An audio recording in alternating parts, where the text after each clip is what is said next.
Marathon de Tana ho tanterahana ny 12 oktobra ho avy izao no anatanterahana izany eto amin'ny tanàn'Antananarivo ny marathon international de Tana izay andrasana ireo mpiazakazaka vahiny isan'izany zareo Keniana ny Afrika Atsimo izay hiatrika amin'ity marathon international de Tana ity. Hiavaka ny andiany fa 5 amin'ny azakazaka lavitrezaka marathon international de Tana amin'ny taona 2024 ity izay ho tanterahana ny alahady 12 oktobra. Isy ny hetsika manokana atao mba hanentanana ny rehetra amin'ny fikajiana ny tontolo iainana fa tsy natao fanatanjahantena fotsiny ity hetsika ity. Araka ny fanazavana no men'ny solotenan'ny ministeran'ny tontolo iainana dia tsy tokony isy fiara andeha mandritra ny ora roa sasany anaovana ny faninanana mba hiadiana misetroka mainty avoakan'ny fiara.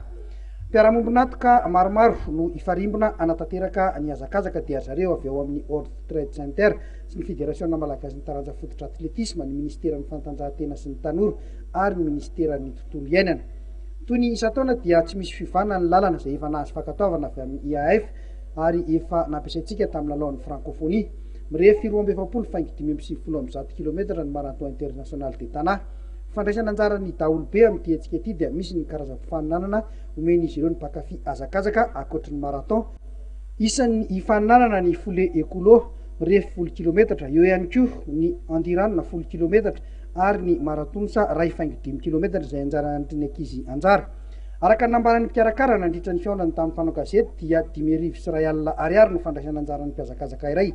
Fantatra ihany koa fa ny 200 vola azo amin'ity hetsika ity dia atolotry ny mpikarakara ny Père Pedro mba hikarakarany ireo sahirana eny amin'ny Toby Akamasoa.